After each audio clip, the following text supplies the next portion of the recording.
everyone. Jason Gelbo here with Rob Mazaika, taking a look at some stacking options on tonight's slate. 14 games, kind of a lot of weather concerns on the East Coast, but I mean, for the most part, we're looking at mainly Midwest, West Coast stacks tonight anyway. Yeah, I agree. Some Midwest stacks, some out in the West Coast in the late night. We got some rain up in New York, Baltimore area. It really won't affect our stacking too much, though. No, definitely won't. I mean, we'll talk about cores here first. Joe Ross, attacking him here with lefties. I mean, that's really the way to go for me. I mean, obviously Arenado as well. So I'm okay, Rocky stack, but it's a pricey one. It is. Joe Ross gave up a 357 WOBA to lefties last year. A lot of hard contact. He hasn't figured it out yet. All the lefties are in play, but the specific ones are Blackman, Cargo, and Para. And then you could even throw in Arenado as a filler just because he's Arenado. Yep. On the national side, do you have any interest? I mean, I think it's more one-off, two-off territory for me. I have some interest, especially with Trey Turner back. I like him at that top of the lineup against Marquez. Turner hits righties well. You can go Eaton, Harper with that, and then Daniel Murphy. So the four of them, and it's just really pricey and tough to fit with Kershaw on the slate. Yeah, I mean, you're absolutely paying down on the hill or just completely punting everywhere else to fit in that stack. Yeah, I mean, I still think this game's going to be the highest owned. I think more people will play the cores over Kershaw, but it's still a good tournament play to stack them. And then we'll get into Chase Field, which has just been, basically cores down south. We'll talk about Diamondbacks first. Clayton Richard, I mean, tossed a solid outing last time against Arizona, but that was in Petco. Overall, I mean, this Diamondbacks offense, I mean, is absolutely on a roll, especially when they're at home. They are. We got the game in Coors Light, I like to call it, in Chase Field. We got Pollock, Owings, Goldschmidt, and Tomas, four righties who hit lefties extremely well. And Owings, coming off a game where he hit a grand slam, brings value. Yeah, I mean, at the shortstop position, nice price on him.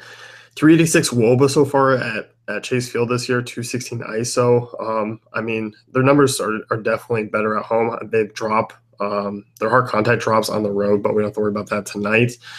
Overall, I mean, it's not a badly priced stack. I mean, Yasmani Tomas has that huge upside, and he's reasonably priced on both sides. I mean, Pollock and Goldie really your only expensive options.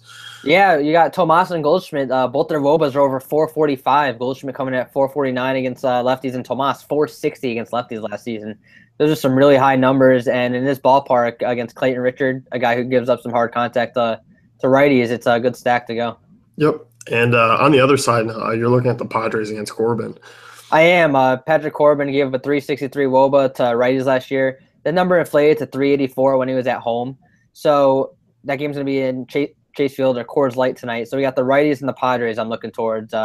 Margot, Myers, Solarte, and then the world's hottest catcher, Austin Hedges. Yeah, and Hedges offers that good value. And Will Myers, I mean, absolutely on fire here to start the season. Yeah, I really like it on FanDuel because Myers is your most expensive at 3,900, but everything else on the team comes below 3K, and you could fit it with Kershaw. Yeah. Sorry, got excited with that one. Miller Park, Reds and Brewers.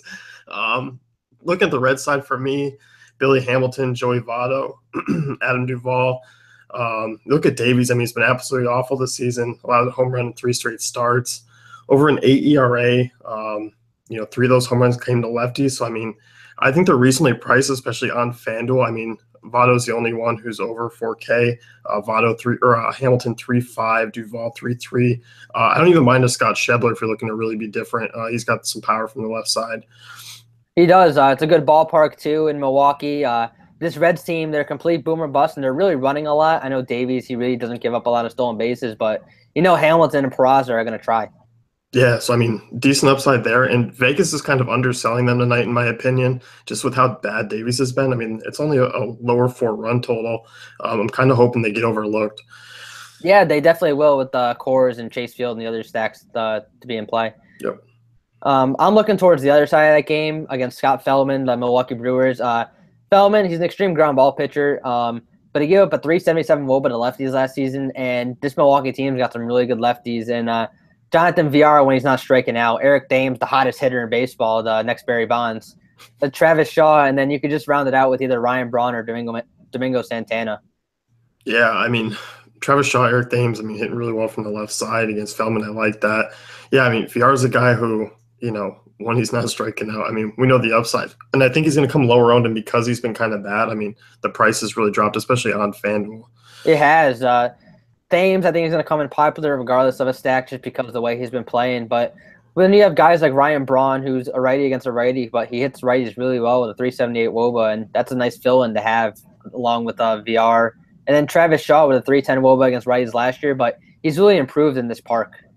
Yeah, I like Shaw here in Miller Park. I mean, he's been really solid. I mean, ISO numbers are taking the big jump, which is expected coming over from Fenway, which is tough on lefty power. Yeah, it is. So the Brewers are my third stack tonight. Wrapping up my third one, I like Minnesota. It's a contrarian one. I mean, I expect them to be all really under-owned. Andrew Cashner, I mean, yes, he's allowed 3 earned runs since coming back in 2 starts, but has struggled with command. I mean, 15 base runners in 11 innings. 7 of those came via the walk. I'm not buying that Cashner's, going to pitch decently throughout the year. I mean, neither of his xFIP and FIP numbers as well. 380 WOBA to lefties last year. I mean, Grossman, Kepler in that ballpark I like, and obviously Sano and Dozier from the right side have a lot of upside. If Sano's in the lineup, I know he appealed to suspension, so keep an eye on that one. Yeah, and then this ballpark as well in Arlington. It's going to be hot, 86 degrees. It's perfect hitting conditions for them.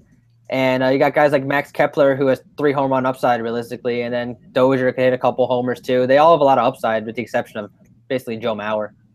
Yeah. Who do not put him in your stack?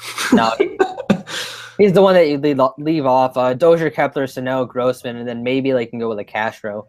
Yeah, if you need a value catcher, I'm okay with Castro. I mean, he's actually been really solid to start this year. I'm kind of impressed. Yeah, he has been. But those are all of our stacks tonight. Yep. So if you want to head over to DaveFantasyCafe.com, you can check out the rest of our content and tools. Yep. Good luck, everyone.